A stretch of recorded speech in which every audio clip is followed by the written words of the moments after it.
Arts council of Pakistan Karachi میں ترقی پسند رہنما محمد حسین بلوچ کی 60 سالہ طویل سیاسی، تعلیمی اور سماجی خدمات کے اعتراف میں لکھے گئے کتاب کی تقریب رونمائی ہوئی۔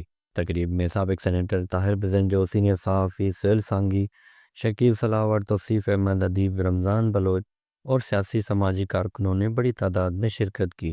مقررین نے تقریب سے خطاب کرتے ہوئے محمد حسین بلوچ کی، میر گوس بخش بزنجو اور دیگر رہنماؤں کے ساتھ جمہوریت کی بحالی کے لیے کی گئی خدمات کو سراہا۔ دیکھیں میرے بھائی، لالا جیسے لوگ جو ہیں یہ بہت کم پیدا ہوتے ہیں۔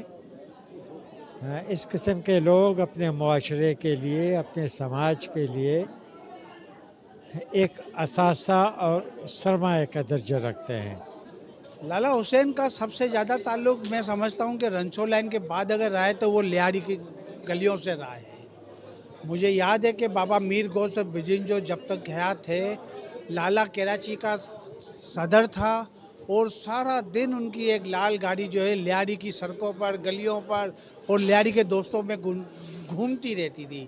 بلکہ بابا بزنجو چوک کے اوپر ایک لائبریری بھی قائم کی تھی انہوں نے۔ لالا حسین ایک انسٹیٹیوشن ہے۔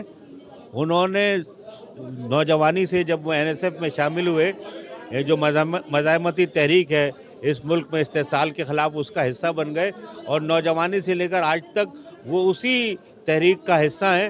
انہوں نے اپنی برادری میں جو شعور پیدا کیا وہ کمال کا ہے کہ نوجوانوں کو بھی انہوں نے یہ شعور دیا کہ جدوجہد سے ہی مسئلہ حل ہو سکتا ہے۔ دیکھیں، لالا حسین کی شخصیت ایک سیاسی شخصیت، ایک سماجی کارکن کی شخصیت ہے، اور انہوں نے اپنی کمیونٹی کے لیے، اپنی برادری کے لیے، سلاوٹ برادری کے لیے جو کام کیے، ان کے اندر جو تعلیم، روشن خیالی کو اور روشن خیالی کے فکر کو، اس کو جس طرح سے آگے بڑھایا، علم کو جس طرح سے آگے بڑھایا، وہ ایک بڑا کارنامہ ہے۔ ٹھیک ہے، NSF کے کام سے متاثر ہو کے، بلکہ NSF میں لڑکوں کو راغب کرنے کے لیے ہم نے غزل آباد میں اپنے علاقے میں لالا نے یہ پروگرام بنایا 1964 میں، کیسے بچے پیدا کریں جن میں شعور پیدا ہو اور وہ پھر آگے جا کے ملکی سیاست میں حصہ لے سکیں۔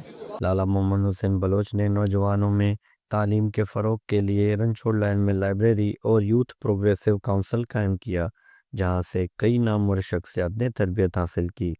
کیمرہ ٹیم کے ساتھ جواد علی، وش نیوز، کراچی۔